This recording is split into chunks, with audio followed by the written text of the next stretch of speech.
Hey there, I'm Brittni Schroeder, and business and marketing are my jam. I'm here to walk you step by step through this crazy thing we call business. I'm a small town girl, chocolate eating, Diet Coke drinking mom, marketing guru, automation Jedi, and all around good time. This is your weekly dose of all things business and life, sprinkled with some fun. This is the Redefine Business Podcast.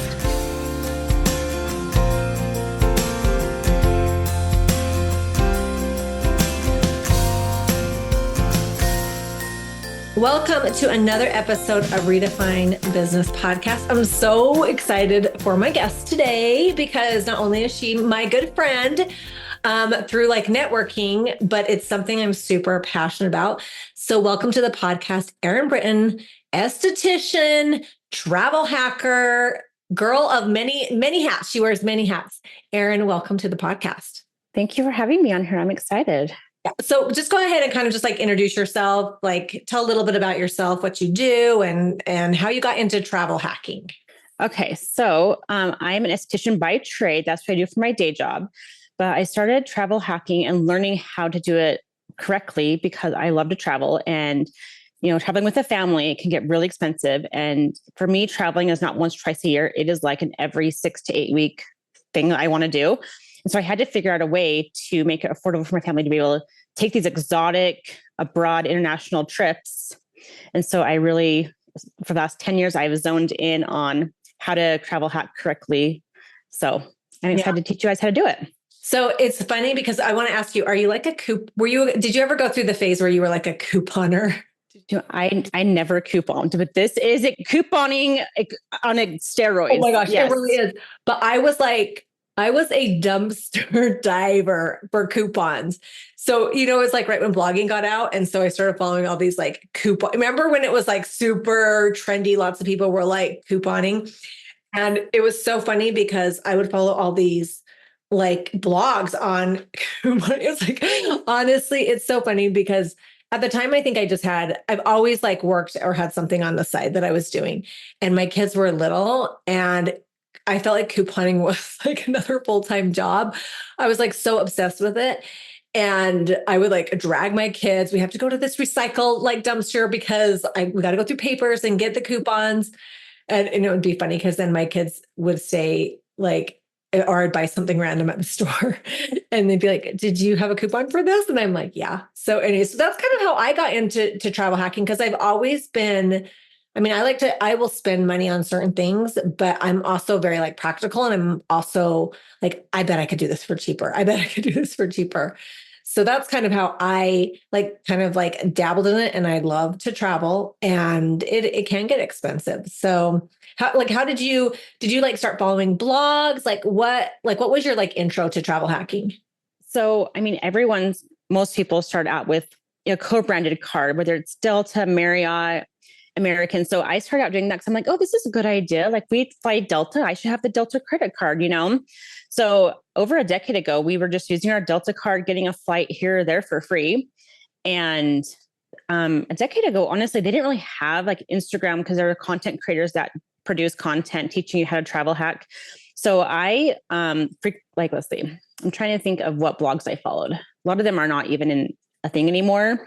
Yeah. I've also taken classes on how to do hotels and how to get status and things like that. So nowadays there's a lot of information out there where there wasn't when I first started. So I started slowly just to have to learn because there wasn't a lot of information like there is now. Yeah. And it's probably a little bit of trial and error. So when I took a class, it was a while ago, it was a digital course and I wasn't hardcore into it because I think the part that scared me because I was younger was, oh my gosh, because I don't want a bunch of credit cards. I don't want it to mess with my credit. And that part was overwhelming to me. And so my travel hacking, and I shared this with you before, was I lived in El Paso, Texas. We had 2 airlines really that really went out there. It's super small. And it was Southwest. And Southwest does have a good, where you get good points and we get the companion pass. And so that was my travel hacking was just, and it wasn't even really travel hacking. So now that I've met you, it's opened up a whole new world to me, but it was just using my Southwest card and then just shopping through the portal to get extra points. And I would just rack up points that way. And that was like really the extent of like my travel hacking. But then I met you and it was a whole new world. So tell them just a little bit, like, I know that it's overwhelming, and I highly recommend, if you're interested in travel hacking, to do a call with Erin, because it is so helpful. And just like, there's so many different like parts of it, but tell them like, just like overview where like the travel hacking, where you get the biggest bang for your buck. Okay. So most people start out like you know, with the Southwest, or like myself, getting a Delta credit card. And I mean, that does work to a certain degree. But if you want to really travel for nearly free, you have to take it a step further.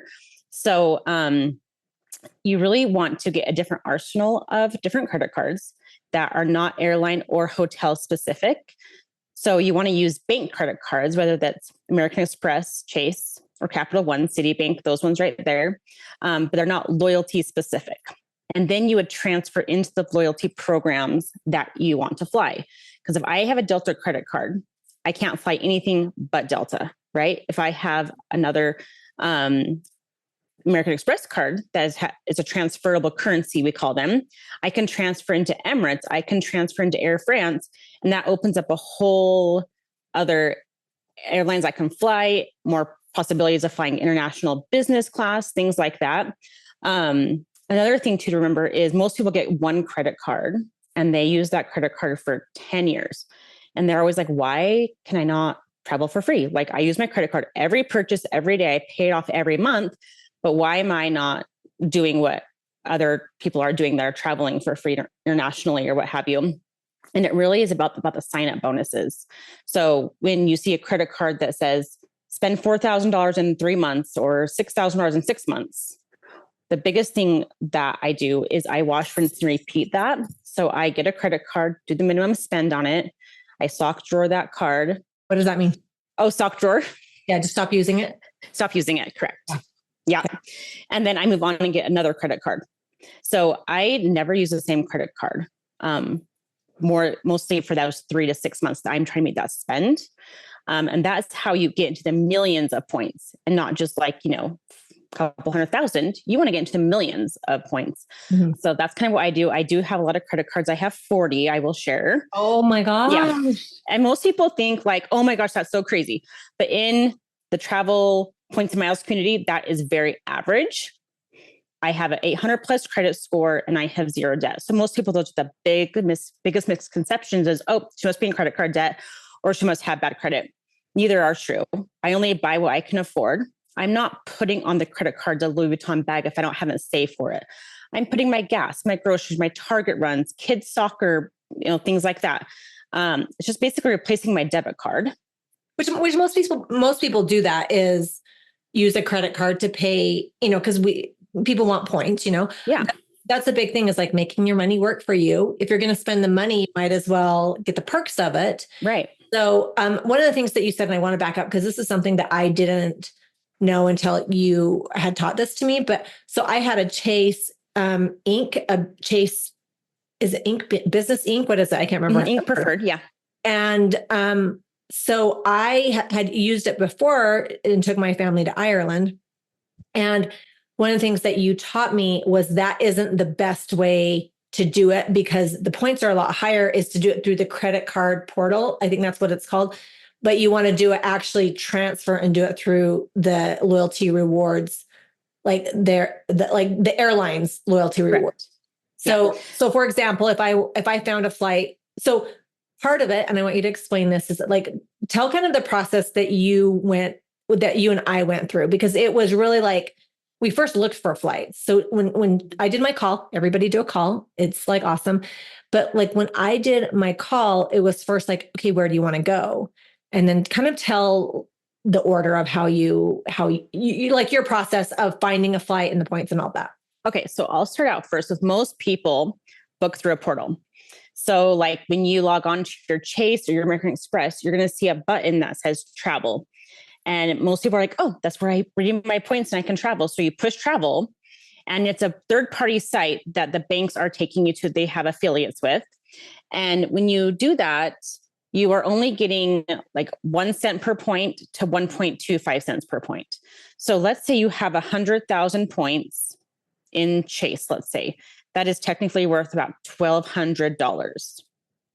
But if you transfer out, which I'll explain in a second, those points, that 100,000 points, to me, how I would use them is worth about $7,000. So it's substantially different. So when a lot of people will say, oh, my points aren't, I don't see like why you love points so much because I don't get a lot of value. If you're using your points that way, you are not getting the best bang for your buck. So how we want to transfer them out. So like what we went over, let's just say we want to go to, let's say you want to go to Salt Lake City, because that's where I live, Salt Lake City into London, let's just say. So you are going to find, whether it's American Express, Chase, Citibank, Capital One, you are going to find the button that says transfer partners. That is where the magic happens. You're going to push on transfer partners, and it is going to bring a list down for you of who their partners are. Again, it could be Hilton, Hyatt, Marriott, Air France, Emirates, Flying Blue, that kind of thing. So again, this is like kind of a little intermediate, but the basis is all about the airline alliances. Just because American Express says it can transfer to Delta, I'll usually book through Air France or Virgin Atlantic because I get a better redemption. So the same flight on Delta from Salt Lake City to London would be, 125,000 points for an economy ticket. On Air France or Flying Blue, that same ticket would be anywhere from 20 to 30,000 points. This is one way, by the way. This is one direction. So your points are going to go a lot further by using airline alliances. So what you would do is you would go to those programs. So you go to, let's say, airfrance.com or .us or virginatlantic.com. You would find the flight that you wanted, and then you would transfer the points from your bank into that respective program. And then you would book your flight from there, not through the portal. It's a little confusing at first, but because I've done a call with you, like this is like my refresher course. So I'm like, oh yeah. Now, okay. Yeah, that's making sense. Yeah. And it takes time. This is not like booking a cash ticket. I'll be totally honest. It is a lot easier to pay for cash, but I would rather hang on to my cash and figure out how to play the chess game because I want to use my money for other things in life. And it's not just airlines too. It's hotels. Like you can do an entire trip. And it's one of those things where, I'm a huge believer in like making your money work for you. And this is a good example of you're spending it. And this is honestly how the rich get richer, is because they know how to make their money go further. Yeah. And we're not taking advantage of the banks. The banks are giving us this opportunity. We're not, doing something that they're not wanting us to do. Yeah. And so it really is just, understanding, but I agree with you. Like it's like a learning curve, because one of the things even that you had said is, and I'm trying to remember, like Delta Airline, like you look up a flight for Delta, but then they have a sister company, which is there France? What is the Air France or Virgin? It's for part of the Sky Team. Yeah. Yeah. So it's just like really, it takes time and just kind of learning and understanding and making, I feel like that's kind of even when I was just doing Southwest and using the portal to shop. I mean, it took me a while to know like, this store's on the portal. I already know the store's on the portal. This store's not. And it's funny because now back, like what my kids used to say to me is when we would go shopping, they'd say like, oh, Mom, do you have a coupon for this? If they wanted something, it was kind of funny when they were little. Yeah. And now like my kids know that I will go shopping and I'll say, and I said, I'll buy this online because I want the points. Like I want the points. Right. Yeah. That's called stacking. Might as well, if you can get double points for it, you might as well. Yeah. I always tell people too, is there's an earning and a burning phase. So people listening to this that have never heard of this, or it sounds like a foreign language, the first thing you really want to do before you even get into all that transferring stuff is you have to earn the points. You have to understand what cards to use and where, and you earn them and you get comfortable opening credit cards and earning the points. And then when you're ready to book a trip, that's a different conversation. And we kind of build on like how to do things. And so it could take, 6 months to a year's time to actually get really comfortable with all of it. It doesn't happen overnight, definitely. Yeah. It's funny because when I met Erin a few months ago, we were kind of talking about this, and I was going to go to Italy for spring break with my daughter. And it's so funny because my daughter's dream is to fly first class. Like, it's just like, I just want to fly first class so bad. Like, she is more excited to fly first class than she is to go to Europe. And so, but I was telling her, I was like, okay, I'm learning how to do this so that we can fly first class, because if you spend some time with Erin, I mean, she has had some amazing like flying experiences where it's like, that's part of like the experience too, is the travel part of it. I had shared with Erin that I went to Bali a few years ago, and I'm tall. I'm 5'8", 5'8.5". I'm a tall chick, but my hips were so sore from that flight. And I like promised myself, if I ever flew again over 12 hours, like I can't just do regular, like, because I'm tall and it's hard. And so I think it's part of the experience too, it's just adding to like an awesome trip is. Oh, totally. So once you turn left, they say you never want to go turn right again, Yeah. I mean, I over an ocean, I mean, 90% of the time I'm in a lay flat bed. Yeah. And I'm not going to let an opportunity pass me by if I can't find availability.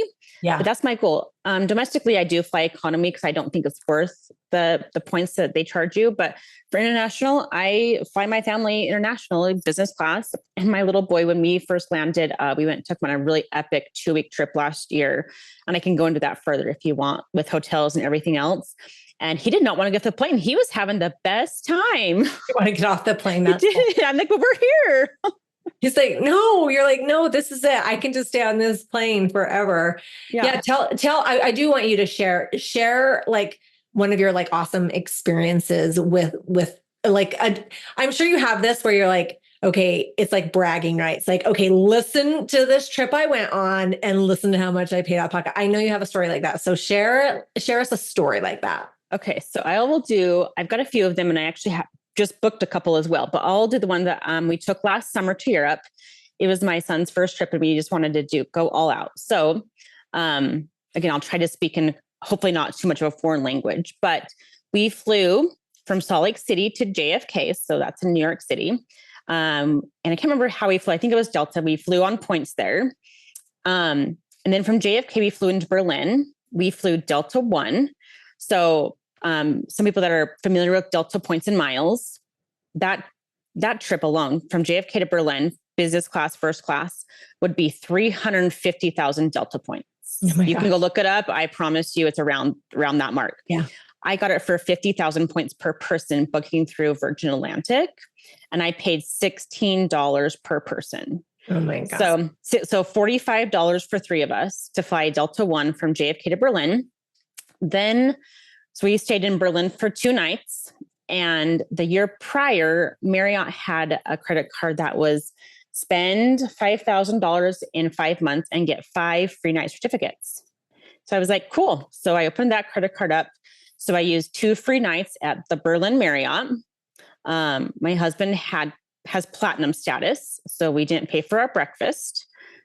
Then we moved on to Prague, and we did 2 different hotels. You kind of sometimes hop around as a travel hacker to kind of maximize what you need to do. Yeah. We stayed at the Marriott Autograph Hotel Collection, which was amazing.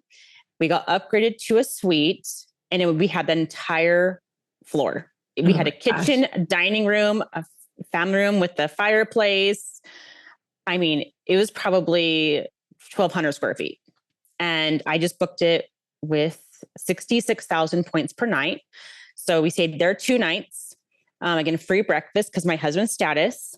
Then we booked a fine hotel resort, which if you have an American Express Platinum card, every year you get $200 towards a fine hotel and resort. So this hotel was $400. So I only paid $200. It included free breakfast and $100 experience credit. And we used that towards dinner there. So that was Prague. Then we moved on to Venice and we spent 2 nights at a Radisson. Again, fully on points. I can't remember the point value I spent there because it's just been a while since I booked that. Then we moved on to Zurich, Switzerland, and we spent 3 nights at the Park Hyatt Zurich. And if you know anything about Hyatt's, their Park Hyatt is creme de la creme. It is like the Ritz-Carlton of Hyatt properties. It was 35,000 points a night. So we were there for 3 nights. So we didn't pay anything there. We actually booked through a friend's globalist status. So he booked it for us and we paid him back the points and we got free breakfast there. And then we flew to Amsterdam and we spent 1 night there. And then we flew home KLM business class, and that was 58,000 points per person. So Amsterdam to Salt Lake City. Those tickets were $200 a piece for the taxes. So all in all, I think I spent about $950 in the booking. And then the trip, if I would have, like, let's say I paid for exactly what I booked, it would have been $38,000. Oh my God. And I paid $950. That's incredible. So, I mean, I would never pay $38,000 for a trip. I'd be flying economy and I wouldn't be staying at an Autograph Hotel Collection or the Park Hyatt. But I mean, this is what Points and Miles can do, is it can give you these really cool experiences that you would most likely never pay for. Yeah. Does your husband like get into it, or is he just like, whatever? Like he just is along for the ride, or is he like, does he get excited when you're like, guess how much I paid for this? He does get excited, not as much as me, but he's fair game because he gets the value. He sees the value that we get from these trips, and he doesn't play. I am the player one of the two of us, but he'll let me open credit cards in his names because the whole entire goal in our family is to travel for free because we're so obsessed with it. So he lets me open credit cards. He doesn't really ask questions because the whole entire goal is to travel for free, and he's on board with that. So that's awesome. I mean, we're going to Japan next year. I just booked Japan for next year on Points and Miles. Yeah. So fun. I love it. I love it. Yeah, it's so fun. Well, this is fun. So, okay. So Erin, tell people how they can work with you or how they can like learn more about travel hacking through you. Okay. So I have an Instagram page. It's called Traveling Blonde on Points. I'm not crazy active on there just because it's not my primary job. This is definitely a hobby of mine, but I really want to share it with people. And so I decided to create a page just to, so if you have people see what is possible. But there is a link on there that I do have a website that you can click on my link. It tells you a little bit about me. It is my homepage. So you will see all these credit cards and you'll be like, holy crap. Mm-hmm. So what I recommend to do is there's my email address on my website. Send me an email. I set up 45-minute consultation. It is at no cost to you. And then you can decide I will definitely go into further how we play this game of chess. Mm-hmm. And then you can decide if it's something you want to do. I asked you a few questions about, where you spend your money, your travel goals, and what you want to do. And I create a plan for you of, okay, you should open this card here, that card there. Your spouse should do X, Y, Z, whatever. I kind of come up with a plan for you and I tell you how to use your credit cards. And then you get the credit cards from my links. And that's how I get paid, but there's no cost to you. Yeah. To have a consult. And there's actually, this is something I learned too. There's actually an order to do it. So don't do the consult because don't just go on and start getting credit cards because there's points, because there's actually an order that it gives you the bigger bang for your buck. Don't just don't just open random credit cards because there's. Yeah. Unless you know what you're doing, there really is a strategic way to go about it. Yeah. Yeah. Well, this has been so fun. I love this stuff. So we need to go to lunch. I'm like, we need to go to lunch again and talk more about it. But I like to end each of my podcasts with asking my guests one pet peeve and one simple pleasure. So I can imagine what the simple pleasure is, but we'll see what you say. But what is a pet peeve? I was thinking about this, and I was thinking about the people at Costco and their shopping carts and people cutting you off. I was thinking about all things, but I don't have a ton of pet peeves, but honestly, I would say, I know it sounds weird, but people driving fast in neighborhoods. Oh yeah. Just because of all the kids and the pets. And I just if you ever see someone driving too fast, I just want to yell at them. Me too. Me too. Yeah, that's a good one. Okay. Simple pleasure. What's a simple pleasure? So, I could definitely go down travel for sure, but I was thinking about that as, of course I go there, but that's not simple. That's, Well, complex. So my simple pleasure is coffee in the morning. It just gets my day started right. And it starts my routine. And so I love my quiet cup of coffee in the morning. Yeah. I like quiet time in the morning too. It's the best. Well, Erin, thank you so much. This has been so good. We will put all of her information in the show notes. Reach out to her. If you want to travel, this is the way to do it. So thank you, Erin. Yeah. Thanks for having me on here. It's been really fun. Let's not stop the party here. Head on over to my Instagram or Facebook group, Redefine Your Business, and let me know your thoughts about today's show. I will see you again, same time, same place, next week.